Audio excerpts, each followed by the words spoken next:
Good afternoon and welcome to the People's Verdict. I'm your host, Patrick Soko, and today we are discussing youth empowerment and politics, and my guests on the program are NAREP, or rather National Restoration Party Deputy Secretary General, Mr. Martin Mulenga, as well as Leadership Movement Information Publicity Secretary, Mr. Jason Mwanza, and together they are going to help me digest this topic of discussion.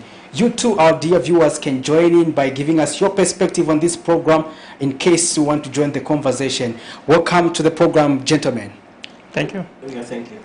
To just get started, our discussion is anchored on youth empowerment and politics. Rather, we'll start our discussion first of all with a topical political matter. First of all, we'll start with Mr. Mwanza. Your perspective on the verbal war that has emerged between Republican President Edgar Lungu, Hakainde Hichilema, as well as former President Edgar Lungu. We saw these issues unfold over the weekend as former President Edgar Lungu went to church where he was saying losing in politics does not mean he should not contribute to national matters. And the president was also on the copper belt where he said he shouldn't be provoked by the former head of state. But is this conversation necessary, especially at a time when as a country we need to be addressing pertinent issues that are affecting the country? I think the obvious answer is that, this verbal war that has just merged is very unnecessary, and Zambia does not need such at the moment. What we need is national unity. And both parties have actually played to the gallery in terms of, resulting to where they have resulted now. We've seen, I think it was on this show when I said the former head of state should be advised properly to stay away from politics, to stay away from active politics. He should be engaged on a respective platform where he is able to contribute to national development, unlike what he has been doing recently. And we saw that, in the public domain, where he would, put some jabs here and there to provoke the ruling party. And I said that was dangerous, and it was a time bomb that would actually explode at some point, and it will result into childish politics that are actually exhibiting right now. And we've seen that, unfortunately, the Republican president has actually dived into such. That was very unnecessary, looking at the fact that he is the one who has acquired the higher moral ground. He is the one in power today, and he is the one who should take the mature role in making sure that peace still transcends in this country. But we've also seen some jabs from him, where on every platform that he has to put it out that they took there's a clique of thieves, the PF did this and did that. In some essence, that was also contributing to the division that we are seeing today, where we are constantly painting a picture on this group of people, including the supporters of that political party, when we all knew that things were a mess actually before we went to the elections. And that was one of the reasons why we all aspired for power as politicians. We knew that things were bad and wanted to change and fix it. In fact, if anything, they had that slogan that they would fix it. So there is no way they would keep on referring to the past and calling those people names and all that. Literally, you are dividing the nation. So I was very disappointed when I saw that clip and I heard what the Republican president was saying. We should be focusing on uniting the nation. We should also be focusing on, saying things that would take us forward. Lastly, I'm very disappointed that this thing is even trending today. It just shows how unserious we can get as a country. There are a lot of things that were said, a lot of sensible things that you will not hear trending right now, apart from what the president said when he referred to the actions of the former Republican president as Kutumpa. So as youths especially, they are the ones in the forefront, spearheading the slogan Kutumpa Nomboko, such things. Instead of carrying the weight of what, really matters from whatever the president said, you could see tangible quietness. But wouldn't the president also stick to his national mandate as opposed to getting to that level of issuing such remarks? Getting personal with, that is the point here. When you are a leader, you become a parent to everybody. All right? Even you don't wash dirty linen like that. You see, the president is an icon now, and everybody is watching, including people from abroad. All right? And one of the things that this government has been known for is that it has got good speeches and it's doing fine on different platforms around the world, apart from when it comes to actions. and dealing with, home ground issues. And right now, that is very embarrassing. That is also, to me, I can just simply say, it's childish politics play. And he is showing that UPND and Patriotic Front actually fished from the same pond. But I think Mr. Mulengo, let me just get his views. I think he would disagree with that. Mr. Mulengo, take on that subject. Yeah. You are coming from also the UPND Alliance as NARIP. Yeah. Politics is about competition. And if you want to participate in politics, you should know that there will be that fight between this side and the other side. Mm-hmm. Normally, that's what happens in politics. First and foremost, we want to define the office of the former president. The former president has saved his home. And now, he must be in a position where he's taken his place, like Mr. Mwanda did allude to, where he needs to take time, enjoy his passion, and be the statesman that everyone needs, especially that we only have one surviving former president. Mm-hmm. So he needs to be accorded that respect. But what is obtaining is that the former president is playing to the gallery. He wants to involve himself into politics. And when you come into politics, you become vulnerable and you're within firing range. What we are seeing now is that the former president wants to come back into the kitchen. And when you're in the kitchen, there'll always be that heat. And all that. Why? Because you want to put yourself in the kitchen. So for me, the former president should take his position where he's retired from active politics. But if he wants to come out and say he wants to participate in politics, then every one of us will know where to put him. And when it comes to now the president, the current president, I didn't watch that full video in full, so I'll be able to contextualize. We will help you contextualize. I know my moderator can also help us get that clip from the main news that was for yesterday. Yeah, sure. So that we just get her to play that clip. Yeah. And so that you will be in a position to comment on an informed perspective. Yeah. Actually, this is where the president is on the copper belt, and that was during a party activity, and where he did issue those remarks. So the clip is HH, and we are going to just play that so that our guest can refer to it, so that he can give his perspective. I don't know if that is ready, moderator. You are rather the director can give us that that clip so that we can just zoom it in. Planting information and stories so that we start fighting amongst ourselves, so that Bawirepo, Mutumba, at the Lola Airport there, 2 or so days before election, somebody stood there and said, "I'm handing over power to myself." I'm handing over power to myself. And when I come back, I will lock up that chap, and this time he will die in prison. Now me, I'm seated here. You think you can come back and lock me up and kill me? Their belief is that they can divide us over Black Mountain. No. We will not be divided over the Black Mountain. They can divide us over CDF. No, they will not divide us over CDF. They will divide us over our youth. No, they will not divide us. They will not divide us over cabinet ministers. If a minister has not answered your call this year, whomever,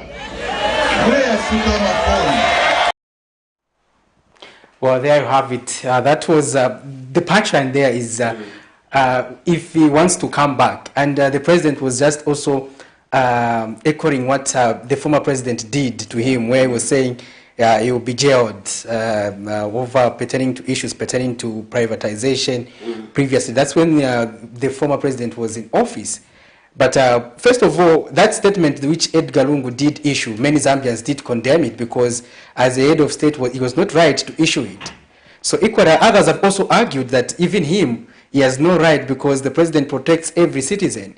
So now, Mr. Mulenga, now you can give us your context in this aspect. Yeah, that's the thing. You know, there's a background to that. Like you rightly put it, Mr. Soko, that the president was referring to what the former president had mentioned during the period to the 2021 elections, where our former president, President Edgar Chagwa Lungu, did mention that he was going to, that time around, he was not going to give it a chance. He was going to put President Hakainde Hichilema, then in opposition, into prison. And he vowed that he would not now give him a chance.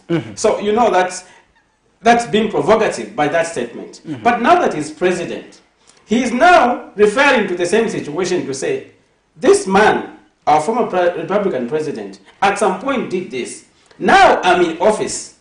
I think that's not good manners. Let's put Bemba in the context in which it is. What does the Bemba say? In Bemba, he's saying it's not good manners. I don't think that is an insult per se. That's been unwise in other ways. That's what it means. Stupid means. Me and Bemba. Me and Bemba.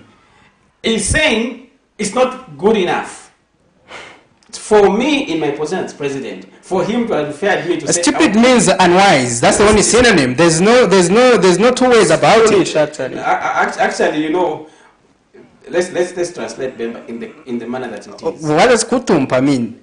It's bad manners. No, it's nothing like that. I'm telling you. Okay, I think he's also he's misinterpreting the clip. No, he's actually misinterpreting the clip. You cannot sugarcoat it. I think I'm on the floor. Okay, we allow you to finish, then Mr. Mwanza will come in. You can proceed. What I'm saying is this. The president did explain the situation that led him to having said what he said later on, and that which I've explained. And he said, at the end of the clip, he said, I think that is bad manners. And like I said earlier on, the president, the former president, has not taken up his position as former president. The former president now is showing signs that he's coming into the political gallery. He's playing the political gallery, I would mention. So now that he's doing politics, when you're in politics, you expect rebuttals. So now the president was not speaking as the president of the republic. He was speaking as a politician. Because if you look at that statement, that's a political statement. Regardless, whether a president of the party or what, the president has to be above board, regardless of for me, I will tell you, Mr. Soko and our viewers out there, I think I'm more qualified. Okay, it was wrong under Lungu. Is it right under HH? I think I'm more qualified to interpret that Bemba than you and Mr. Mwanza. You, Mr. Soko and Mr. Mwanza. So what I'm saying is this. The president was referring to a situation where he was coming from. And now he was saying, how can that be? If you look at the clip, how can that be? That's bad manners. That is in English. And it is in that context that the president did respond. But you and I know that former President Edgar Chagwa Lungu now has been showing signs that he wants to involve himself in active politics. I think most of the people have warned, like Mr. Mwanza did mention that, our former president, he's retired from politics. So what he needs to do is sit in his retirement, enjoy his retirement. Those of us are in politics. The youths who want to involve themselves into politics, they should be going to him to say, Mr. President, how do you nurture us to becoming leaders of tomorrow?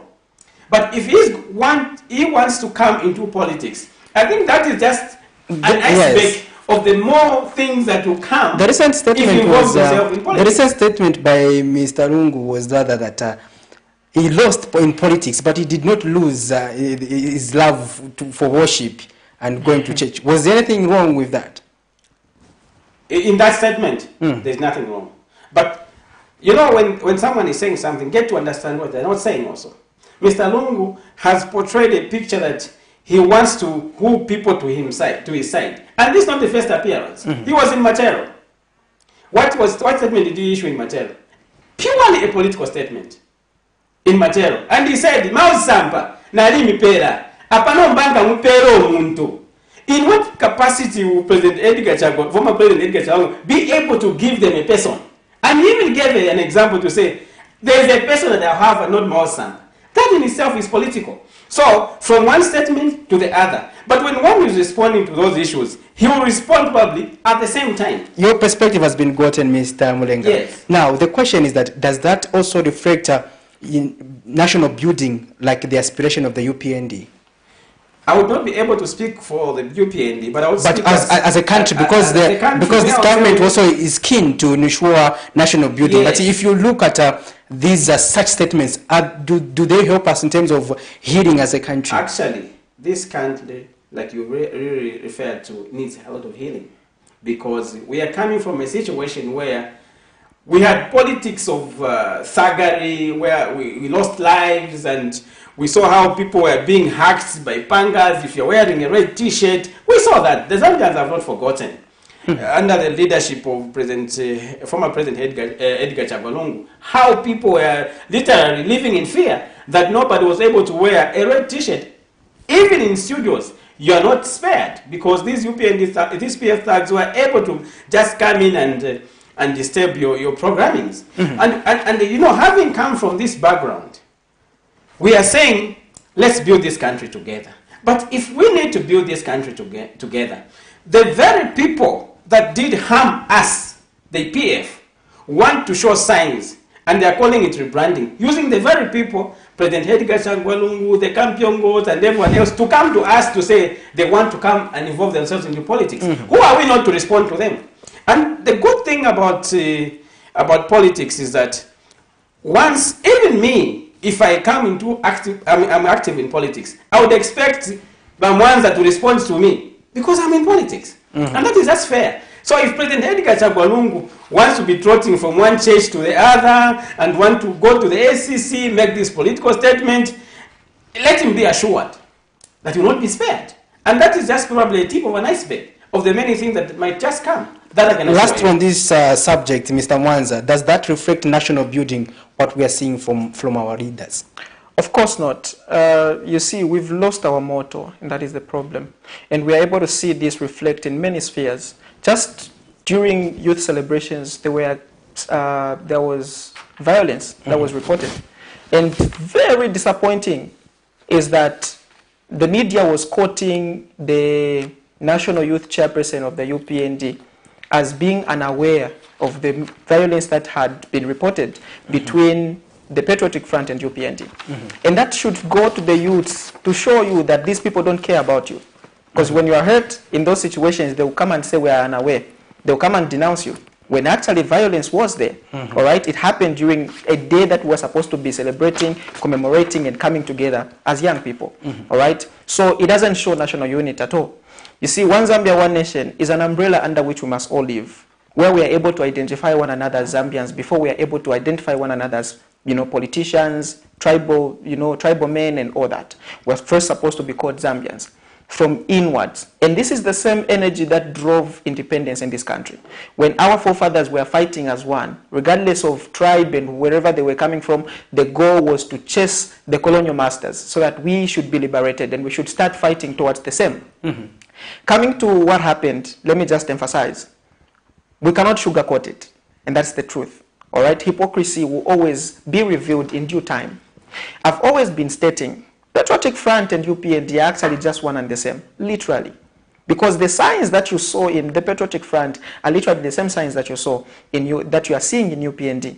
And even some of the things that they have claimed to have solved actually haven't been solved because we haven't dealt with what was propelling them to happen during the Patriotic Front, such as violence, Kadaism, and many, many others. So until we get to the root cause, and I'm sure during the course of the program, I'll be able to start offering such alternatives and solutions to some of these problems that we're facing today. Because for so long, our colleagues in the ruling party have tried to silence the voice of the opposition by saying we're not credible. And here, I'll prove that actually the opposition hold some of the best alternative. What we should do is first get rid of a mindset such as the one that Mr. Mulenga here has referred to as competition in politics. All right?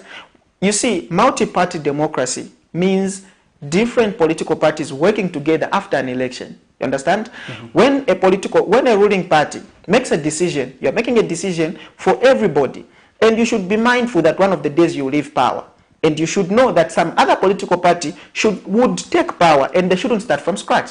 So we need to be referring even to the opposition to say we're about to take this step.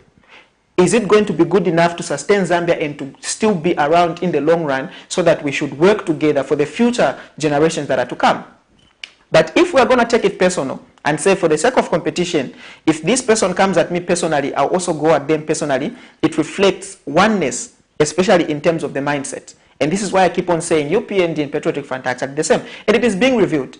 All right? And I want to discourage it.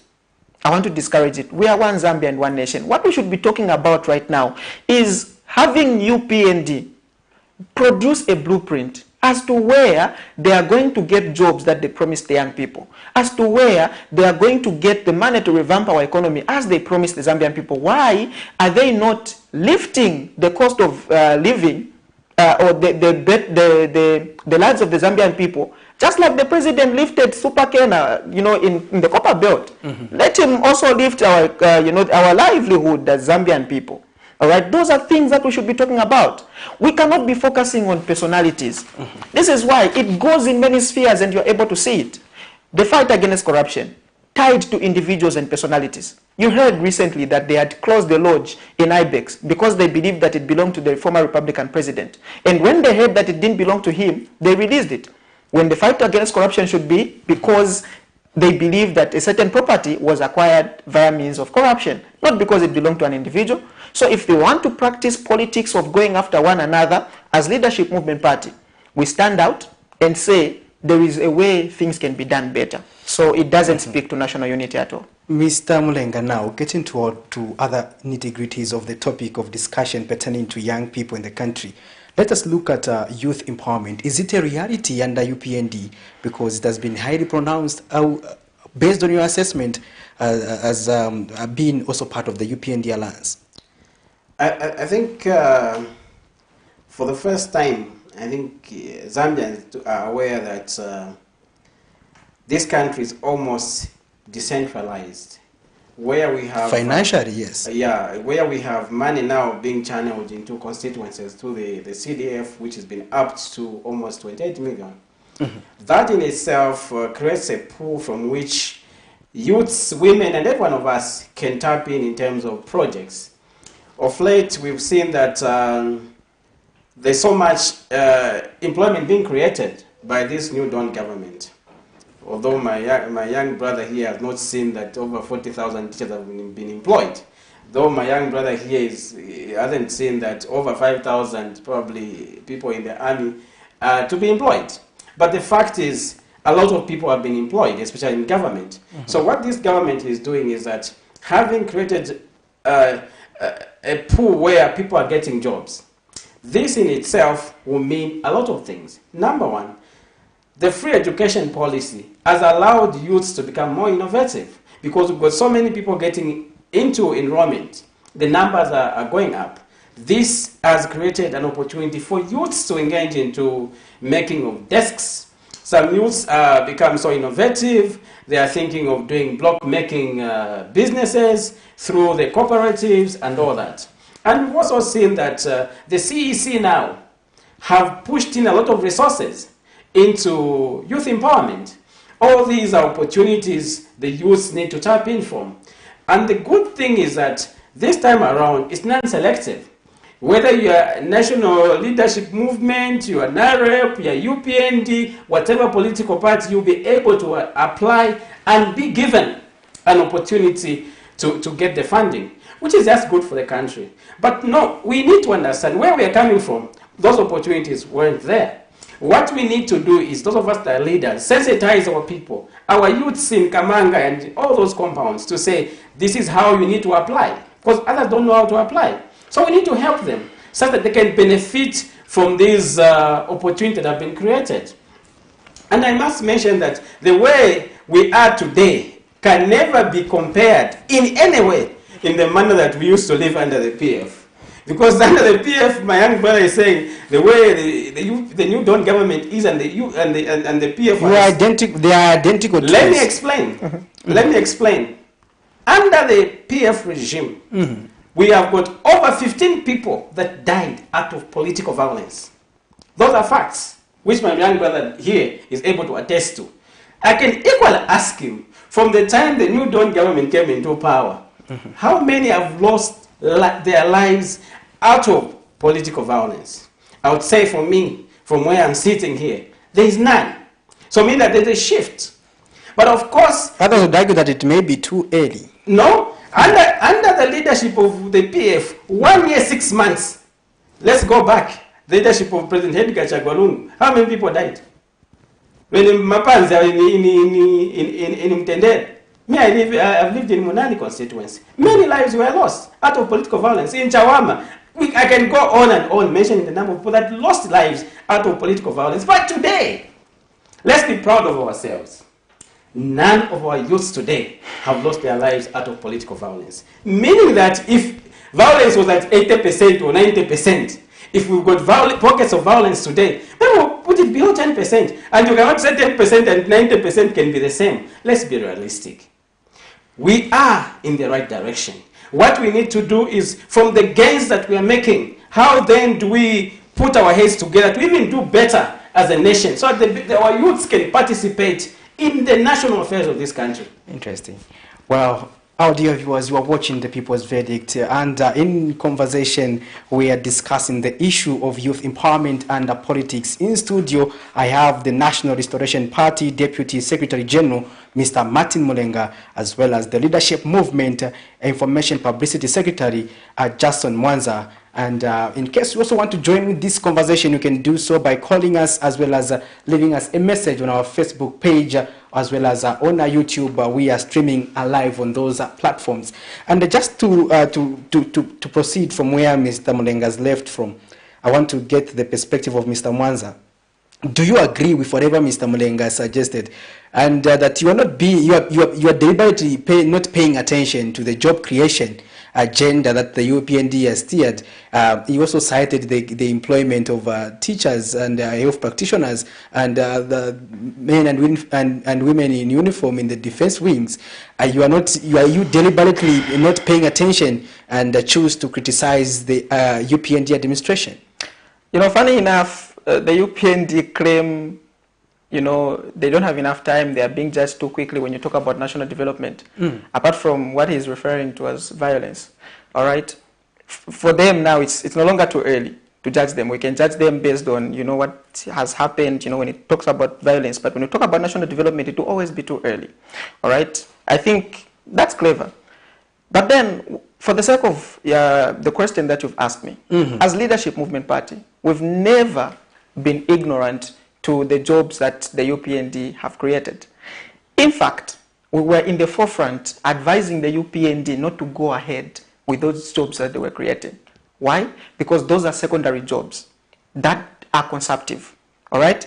And if he will be frank, he will tell you that the need to create the employment of teachers and health workers is actually part of the IMF terms and conditions, because the IMF has moved us towards social amenities, all right? And you've seen that. The reason being that they want to keep you suppressed to the point where you continue consuming the money that they're giving you, so that you should have time to start paying them back, you know, by borrowing some more because you didn't use the money productively. So now, here is the thing. When we talk about job creation as Leadership Movement Party, we don't talk about segregative jobs. You see, the way politicians go to young people in Chibodia, Misisi, Chawama, and all those places who have never had a chance to go to school and ask them to vote for them is the same way they should go to them and give them job opportunities without requesting for an education background or a grade 12 certificate, which has been a barrier under the UPND government, where you have to have a grade 12 certificate or you need to have a certain qualification for you to go and hold the peak in ZNS, for you to hold the HOI in ZNS. And as Leadership Movement Party, we've made it clear that once we are in office, 1 year, 6 months would have employed over 4.5 million youths. And this is very practical. How? By identifying areas that have got potential to generate income. Put state farms, state mines, state factories, deploy young people. You don't need an education background. Deploy young people to those places, all right? Have a state ownership mindset, unlike what the UPND are doing right now. If you had to ask him where they are getting money to pay those teachers, because they've been claiming coffers were empty, no, we don't have money, where are they getting money to pay those teachers? Because that money, once it is paid to the teachers, it doesn't come back to government. It is going, in fact, if anything, it is leaving the country. Because when those teachers get paid and those nurses get paid, they go to ShopRite. And they buy things from ShopRite. And when ShopRite gets the money, what do they do with it? We know that ShopRite is a foreign entity. So that's how much we are losing money in this country. Now tell me, if we are going to celebrate those jobs against the millions of young people who have never been to school, who are still roaming around in the streets. This government has never created jobs for young people. Therefore, it doesn't have rights to take away jobs from young people. But what did they do? We saw one day where we woke up in a shock when our booths were uprooted along Great East Road in town. Young people who created jobs for themselves were robbed of those jobs. They are saying they are not killing people. Go to Kasumpe there, where they dispersed thousands of people, all right? Thousands of people, demolished houses for people and left them in the cold. Some were pregnant, some were aged, some were disabled. And they were left in the cold because they wanted to accommodate foreigners. This is a government that actually warned us that the president is a man of connections. And we applauded him. Why? Not knowing that he would actually come and invite foreigners to come and rule. So now what Zambia is right now, Zambia is like a bus with a Zambian driver, but the conductor is white. And you know that the conductor is always the one who will tell the driver, okay, stop here, someone will come here, and this is what the country has become. We've become inferior to Western countries, bootlickers, who are suppressed today. And we have nowhere. He cannot tell you of where we can get money to revamp our economy. Lastly, I like the fact that he said that this country is almost decentralized. Take note of the word almost. All right, because it is not fully decentralized. While you talk about that, Mr. Manza, let's just engage our caller who wants to interact with us. Hello, you are through to the People's Verdict. Hello, good afternoon. Good afternoon, thank you. Yes, your name and where you are calling us from? This is Eric calling from Japan. All right, you can go ahead with your contribution, sir. Okay, thank you. First of all, I would love to thank my young colleague from leadership movement who is addressing issues very well. Unfortunately, a man from Margaret, the party I love so much when I was there, I know is disappointing in fact that found wrong thing. Very unfortunate. To begin with, I want to say who really sacrificed for this European government. I was thrown in the position like no man's business. You Baptist was one person that would take our own at any point. Unfortunately now, it doesn't even know they are supporting us. Secondly, very unfortunate that our provincial chapters are involved in that. Many provincial chapters can now fight the issues with impunity and do something else. I don't really know if you think some of us can be training and all that. So UPND is not speaking in one group. Getting to the president, the statement that we are so unfortunate. We're supposed to respect the commands of state. We ask the young people, please vote for PS. We voted them out. Now that the fact that PS is out of government, the commands of state should be respected. That's no cost. So we question that now in young politics. It's very unfortunate. Let's suppose that this was not a problem. And as far as I'm concerned, they are losing sociality. Thank you very much. Thank you very much for your contribution there. You too can give us your perspective on the People's Verdict. And remember, this is a program that accommodates divergent views. It is dedicated to you, our dear viewers. And we ask the questions while you make the verdict. And let me just get the perspective of Mr. Mulenga now. They say the UPND is digging its own grave. It has abandoned its youth. It's not us saying that. Do you feel even you as UPND alliance partners, would you at any point also feel that you are being sidelined, or you feel accommodated, or how is the situation at the moment? You know what? When you are in politics, you need to look at things from the bigger picture. Politics, the first appointment I had in politics was at 21 years. I was the ward chairperson, where there were elderly people that I was leading and many others. So when I joined politics, the view that you have when you join politics is to reach out to people, help them, and see this country get better. You need to have a situation where you think beyond yourself as an individual. We are talking about free education. We are talking about job creation for the youths in their thousands. We are talking about many other opportunities because of CDF coming on board. Also take into consideration the aspect of youths who do not have grade 12 certificates. Yes, I want to. Those haven't been to college or university. What we are saying is that if these opportunities are created, and when they are created, like they've been created, a youth who has no qualification, it does not stop him from going to make a bed where this newly recruited teacher wants a bed in Kasupe. What do you need to make a bed? You just need your experience. When you've been seeing your father making beds, or your uncle or your cousin, you also start making beds. And this teacher that goes into a new school, you sell that bed at 800 kwacha. If you sell 4 beds at 800 kwacha, you'll have at 4,000 kwacha. If you so wish, you can now go into chicken rearing. You make yourself relevant to the youths. But if we are going to look at a situation where I have no qualification, I want to go into government and be a DC, I think that is not being realistic. Are you agreeing with Mr. Mwanza when he says Zambia is like a bus and it's just driving and the conductor are foreigners? Mr. Mwanza, first let me finish answering Mr. Mwanza. He was saying we don't need qualifications. In essence, that's what he was trying to say. To go into parliament, Mr. Mwanza, for your own information, if you do not have a grade 12 certificate, you will not go there. So don't underrate the value of education, especially when we've got free education. Let's all enroll. Let's tell our brothers and sisters, let's enroll. There's an opportunity now. Under this new dawn, there's free education. We attend the grade 12. Mr. Mwenga, the argument should someone who's 25 years old enroll for grade 1? We've seen a 57-year-old doing grade 4 in this country. Are you being realistic? Really, we have seen that. But let me tell you this. Let me tell you this. We are coming from a background where this free education policy, probably in the last maybe 20 years, we didn't have it. We had it under UNIP. 20 years of MMD, we didn't have it. 10 years of PF, we didn't have it. Giving us a gap of 30 years. Now, this has been reintroduced under the leadership of President Hakainde in the Hichilema. This created an opportunity for many youths, probably who has 10 years, 12 years, to enroll into grade 1. You can finish your grade 12 at 30 years, at 35 years.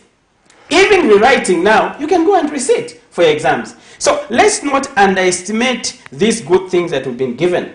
Regardless of which political party you affiliate with, be it LOP, your political party, go reach out to your people in the wards, in the constituencies, to say, if you are a ward chairman, when you aspire to be member of parliament, you need to have a grade 12 certificate. We need to start sending out that message to our leadership. But that's that. And that in itself, if we have got a well-educated nation, even this agriculture is talking about, my son is doing agriculture science. If we are going to have a real productive nation in this country, we need to allow those that have got certain expertise to help us. For them to go and do these, let's say, farming blocks that my young man is talking about, they will need supervisors. They will need what? But who might have gotten some education? But they say development should be a mixture. Those who are not educated, those who are educated. That's why I'm going to. I'm saying these that may not have the education, the requisite to be supervisors, the supervisors who need them, and together they'll be able to produce the good product in terms of agriculture. And that's where we are going to as a nation. You get the point? And it's very important. Let's not underestimate the value of education as leaders. You If mentioned we have a a problem, yeah. us who are sitting here as leaders, we are speaking good English like Mr. Mwanza is speaking, and he wants to tell our people there that this free education is nothing. My young man and my young brother, we are in politics, we are at power, I'm not intimidating you. But it's just important that those of us that are in leadership be able to transmit that information. I'll give That Mr. we Mwanza a have chance an to opportunity justify. Let me give that Mr. Mwanza let a me chance to finish justify. this point. Those of us that are in leadership, their leader is a doctor.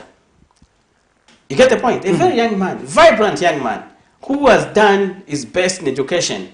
And this is what he needs to bring down to his leadership.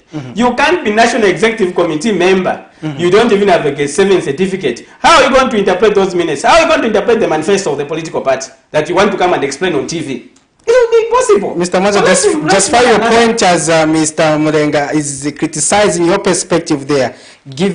Can you just thank you very much. Just First of all, you don't have to worry about me being intimidated. I cannot be. Yeah, I want you to listen up. Yes, please. All right. So thank you very much. You know, I love the passion in how you're coming out. The only problem is that you're half informed. We come from an era where we had free education under UNIP. And it has not been reintroduced like he is saying. Because when you say reintroduce, it's like you've brought back the same thing. Under UNIP, people never used to buy school books. Under UNIP, people never used to buy uniforms. Under UNIP, people, those in boarding schools never used to buy food. The government provided. So this free education that he's referring to is not a reintroduction of free education that was in UNIP. All right? Number two, he is saying MMD and Patriotic Front, we never had free education. 30 years. 30 years of no free education. Don't you know that free education was there, but it was only going up to grade 7? From grade 1 up to grade 7, people never used to pay. PTA. No, not PTA. I went to Kalingalinga Primary School and I never paid for. I don't know if you as a journalist. I'll preview about to that. That the free education policy has been in existence since the MMD from grade 1 to 7. And that one during our time, as we are new ones. During our time, we also used to get those books that were branded HIV. Exactly. HIV. Exactly. Let me. So now, then you can now proceed. They were just trying to clarify on the free education. Let me not intercept you and our moderator there. Okay. Free education. Let's be honest with ourselves. From grade 1 under the MMD reign, I was in school under the MMD reign. We are paying PTA. We are paying sports fund. We are paying those. What we are saying now is free education comes with not you having to pay anything apart from paying attention that we have now. You buy your books, you buy your uniform, you go into class. That's what I'm talking about. Okay. But that's the same argument Mr. Mwanza was giving you to say it is not the same as you need because the books comes with a cost. And if you look at the one book where at currently how much one book costs, and the schools have also been funny in terms of also comparing people to buy uniforms from their schools. That is also against the law, but its implementation has been poor. I understand that according to the CCPC Act. But some headmasters have been comparing parents to buy uniforms within the school that are overpriced, Mr. Mulenga. Which is wrong. Yeah, so okay, you can proceed. Yes, thank you very much. So what free education has done is just, progressed from grade 7 up to grade 12. All right? So it's not free whatsoever. And when you also bring in other components of where money is concerned in terms of supplementing free education, like transport, there are people that have to move from Chawama coming to Kablonga Girls who are accepted at Kablonga Girls, all right? Simply because in other schools, there's no space whatsoever. Recently, there was a story that was running where people had to go and line up at Debs because there were no... So the lack of foresight to see that this free education is also going to come with these challenges is what has done the UPND very bad. So moving now, because the transport sector has been badly affected by the increment in petroleum products. So we have to pay for our children to go to school a high, transport fare for them to go to school. Then cost of living, commodities are expensive because the production sector is also affected due to the high electricity tariffs. So we have to pay for them to go and eat because they cannot learn on an empty stomach. So that when you put it together is almost equivalent to the money that we used to pay, for school fees back then in the Patriotic Front and all that. So free education has come with its challenges. The quality of our education has been compromised as well because of the teacher ratio, inequality. Manpower is a shortage. Even when you talk about the employment of health workers, I almost died at Tawama Level 1 hospital there because there was no one to attend to me. People line up in the corridors. No one is there to attend to them. There is still a shortage of manpower. Even when if at all you have manpower, there are no essential drugs in those hospitals. So we are still backwards. 1 step forward, 5 steps backwards. So there is no way we can be talking about celebrating free education, you know, no matter how passionately you might talk about it. Talk about a grade 12 certificate in Parliament. If you would answer, what is the essence of a grade 12 certificate in Parliament apart from allowing me to speak good English there? What do we have leadership skills that have been taught in these grade 12s? Do we have anything relating to what people do in Parliament that is being taught in secondary schools? You see, so our education system also plays a very big role in how, you know, disorganized we are as a country when we talk about approaches towards development, because we learn a lot of useless things that don't help us in future as we grow older. For instance, English, mathematics, biology are mandatory subjects. But here we are talking about agriculture, which is an optional subject. It's an option in school. But we have been crying for diversification, knowing that agriculture is one of the things that can save us. Yet today it is still an option in school. That is just how backwards we are in embracing foreign policies, foreign education. I was taught literature in school. I was taught about Julius Caesar. I was never taught about Nelson Mandela or the great Kenneth Kaunda. I was taught about foreigners. You see, implementing in us a mindset that we are inferior. I'll give you another example. Zambia has got everything that it needs to develop within itself. And most people say that education is the background to development. How many people who are educated have been produced from Zambia and yet we are where we are today? Simply because we are being trained to be good employees and also to fit into systems that already exist. Which doctor today do you know who has ever produced medicine? We are still talking about procuring medicine when we produce scientists in this country. We produce engineers who go to seek for jobs from Chinese people whom we give contracts as a government to come and construct our roads. And now we've got this scandal of the toll gates where we want to lend Chinese people our money to construct our toll gates, and they'll be getting our money from that construction. So when you talk about education, let us put it in the right text, because it is not helping us whatsoever. There's a lot that a person who has never been to school. In fact, this was the way in MMD. People never were required to produce grade 12 certificates for them. Someone wants to interact with us, gentlemen. Let's just get this call. You are through to the People's Verdict. Good evening. Good afternoon. Yes, good evening, sir. It's now good evening. It's now after 8. Yes, good evening. Yes, you can go ahead. What's your name and where you're calling us from, sir? I'm calling you from Monze. Monze, all right. You are? I'm a service government. All right, you can go ahead for your contribution. Yes, I'm looking for what is we talked about on that TV. I'm actually happy with what the gentleman was on the YouTube that is talking about. Look, the issue is education. The man who is sitting on a black t-shirt. The school board, for university. I don't know if you are aware of that school. After the university, it is the government to go for a further. It is going the whole country, the whole country. They are putting the answer to students' story.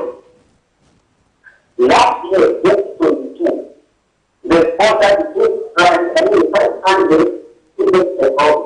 Now, as today, some promise is doing that.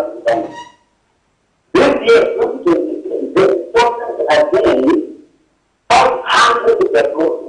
New 2022 plus 2023, we have 10,000 students in different courses. That is special. We remain whenever you are in that, I don't know if you tell us we are 1,000 right now students who are going to do that, who are doing that. No, appreciate what other people are doing. And let's talk about CDS. CDS, when we talk about the CDS, there are a lot of skills, classmates, blessings, a lot of skills that government is providing. The whole Zambia, and then the class where we are, the NDP and the other countries that they are not doing, they are not utilizing the CDS part. But at the end of the day, that money.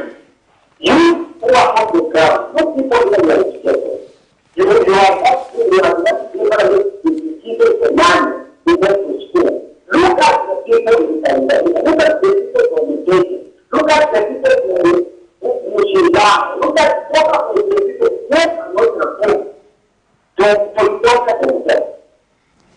There was that money. People are not that money. In that role. People are doing that. Yesterday, I was talking with other people who can work in that. That be that was. I think we've lost that one. I think there the line was going pretty bad. But we got his message. I think he was trying to justify and also agree with you, Mr. Mlenga. Yes.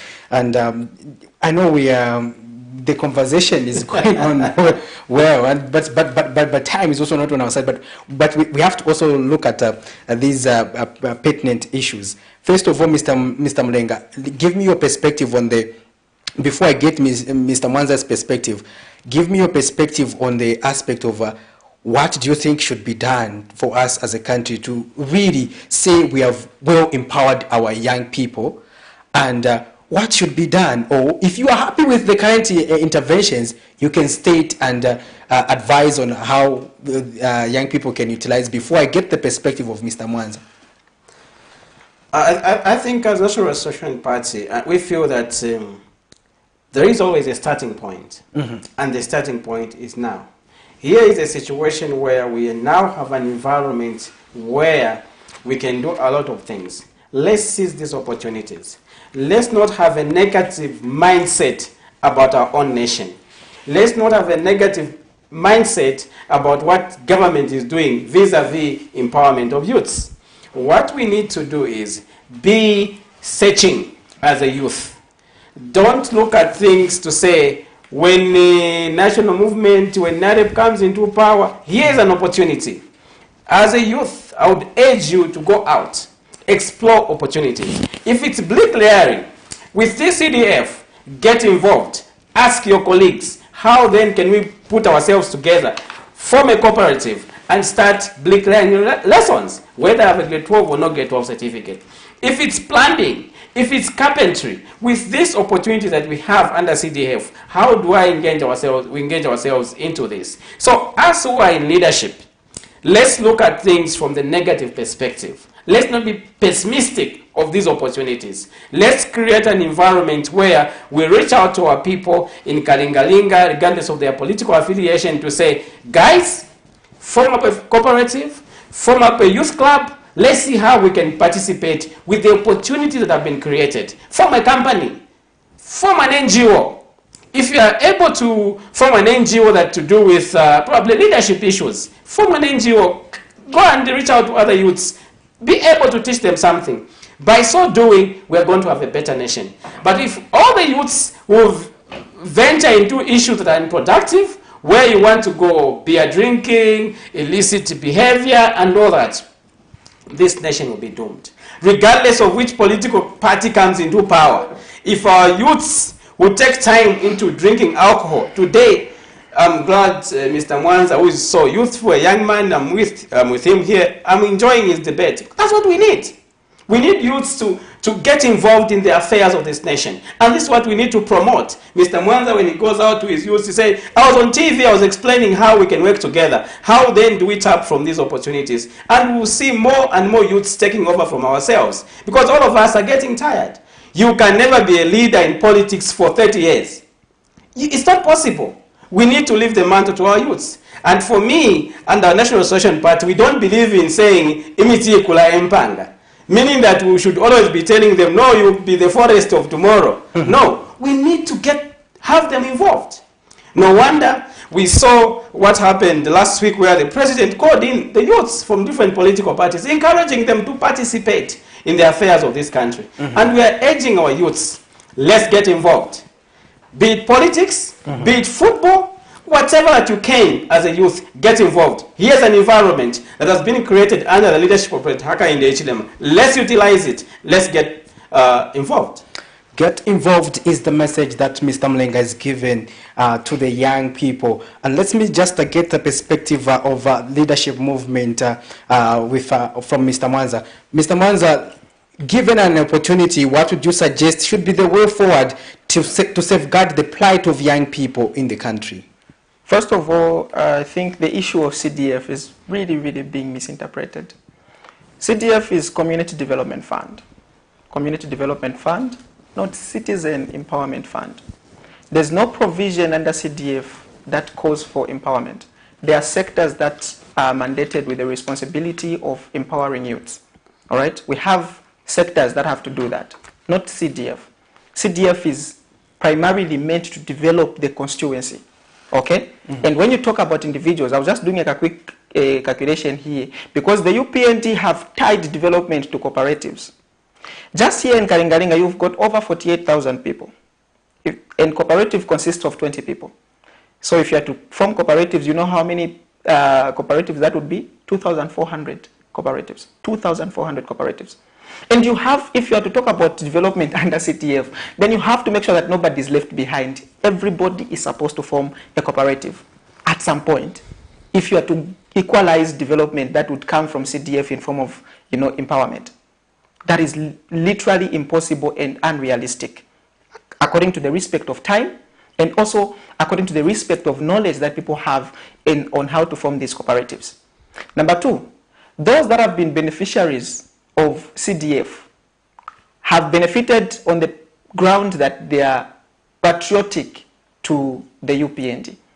And I can assure you, sir, here on this platform, that as a politician who moves around, just here in Kalingalinga where I stay, there are about 20 cooperatives that got the money. None of them did anything with that money apart from share it amongst themselves as individuals and wasted it. So you want to blame it on government? I'm not going to, yes, because you haven't had foresight that there's a possibility that if, you see, this is the problem with the cooperative. If you bring 20 people together, you are bringing 20 people with different passions. So those 20 people with different passions have to pick one. That means if one passes, it would be a passion for one person. 19 people would be following. They're not going to be passionate about if you want so to keep. I think I just very well. Let him hand up. I'll still give you an opportunity. Let me just to explain. I'll still give you an opportunity. Yeah. Thank you very much. If the three of us here form a cooperative, you want to do Saraula, he wants to do chicken rearing, I want to do fish farming, and only one idea has to go through. We're going to pick his chicken rearing. I am not passionate about that. You're not passionate about that. We'll just be followers, waiting for the money. When the money comes, let's share the money, then we go our separate ways. And that's how money is being wasted. And not everybody is in a cooperative. I am not in a cooperative. You know what that makes me? Somebody who is not going to benefit from CDF, as they are alluding. Always telling people to go and form cooperatives, provide jobs for them. So now, to answer your question as what we would do as Leadership Movement Party to make sure that the lives of young people are better, like we've said, number one, we'll first look at when, we want to first secure our nationality. We want to secure our heritage by making sure that everybody has got access to land with title deeds. We don't want our people living like squatters in this country, where government can just wake up and toss them around in order for them to accommodate foreigners. We will make sure that under the Leadership Movement Party, it's a birthright to have land with ownership, and we will make sure that that comes to pass. In our tenure, no foreigner will own land with title deeds. They will be renting from the Zambian people, and that is how you transfer generational wealth. You cannot find it easy to go to America and own land, you, Mr. Soko. You have to either marry someone there, you have to follow all this, but here we give it away at a free price. And we've seen it also happening now. Number two, create jobs for young people. How? Like we said, agriculture, riding on the back of ZNS. Let them start producing actual services to this country. It's in their name, Zambia National Services. What services are they providing that are putting us on the map to say we are getting this much money from ZNS that is contributing to our GDP and for us to be where we are? We have undermined ZNS. We haven't used it to its full potential. We will double it, triple it, quadruple it, pentacuple it until manpower is there for them to start engaging in production of mining, production of agriculture. Zambia is a land-linked country, meaning those countries surrounding us are our neighbors. We will produce so much that we will have enough to sell to other countries. When you sell to those countries, they have to buy in your currency. During the buying in your currency, they have to exchange. The more they exchange into our currency, the more value our currency will have. Little wonder why it is always collapsing, because we are not productive. So they'll change in our currency and will have value. It will gain value. That's how you become strong. We'll become a food basket for Africa and for the world at large. It is possible. So we are going to be so productive. And that production requires young people, irregardless of their education background. And that is why I said education is not going to be a major factor. Not that we don't respect education or that entirely people should not be educated. But you need to leave space for people who haven't been to school to also fit in, to contribute to the glory of this nation. We want to make sure that we give tax breaks and tax holidays to Zambian businesses so that they start thriving and competing at a larger pace. Lastly, we want to make sure that local is supported. Local media houses are going to be supported. Local talent is going to be supported. You, Mr. Soko, you are supposed to be in Ukraine, reporting what is happening between Ukraine and Russia, so that we get direct feedback as a country. No, of course, with the protection of government. Thank you very much. You know, this is possible and it can happen. Zambia can be there on the map. The issue that we don't have capacity, we are not able to do it, should be done away with. We need to start from somewhere. If it means going to a mine with a pick and a shovel, go and start. That mine will soon be a bona fide mine, which is going to be, once you produce, we're going to buy machinery, invest that money in machinery to come and invest more in those mines. This is how Chinese people are doing it. They'll go to Chongwe there, pick a few barefooted villagers, give them where to work, and they'll go off months without getting paid until the Chinese sell those products and come back, reinvest in it, and they have a mine. Why can't we do it as a country? So get those young people with so much energy being channeled in wrong directions, channel it in production, and that is how you have a country that is productive, going into, being propelled into destinies of development. In 30 seconds, wind up, Mr. Mulenga.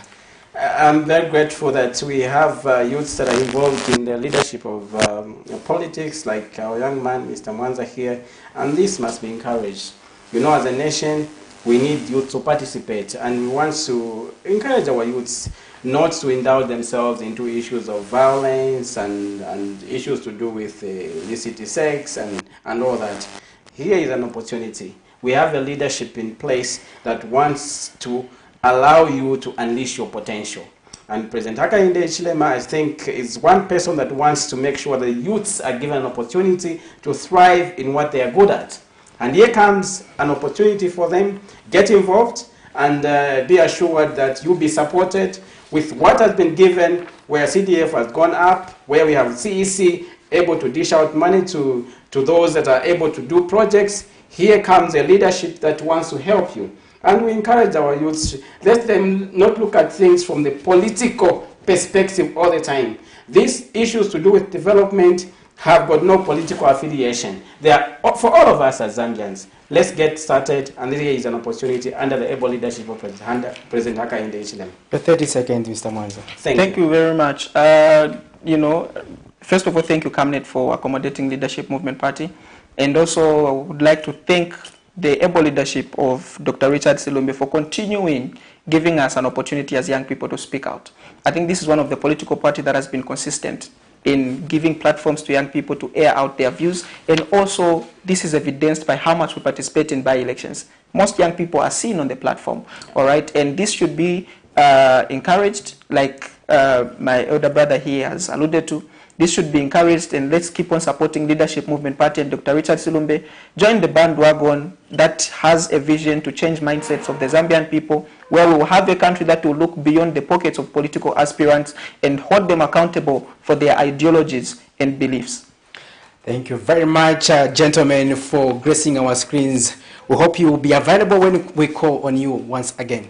Always. Definitely. Thank you. Well, dear viewers, this is the time when we have to say bye-bye, but it has been a good program, and we value your contribution and support, and we are happy that you managed to find time to watch the People's Verdict in today's edition, where we were looking at empowerment, youth empowerment and politics, and my guest has been National Restoration Party Deputy Secretary General, Mr. Martin Mulenga, as well as Leadership Movement Information Publicity Secretary Jason Mwanza. They have been helping me to digest this issue, and it has been a dialogue, and whereby divergent views have to be tolerated. Like I always say, democracy is about tolerating views that you do not like from someone you might not like. And this platform gives you that opportunity to give us your divergent views. Remember, we ask the questions and you make the verdict. This has been Patrick Soko. Until next week when we come with another interesting episode of The People's Verdict. Remember, Camnet TV is not just another channel. Keep it on Camnet.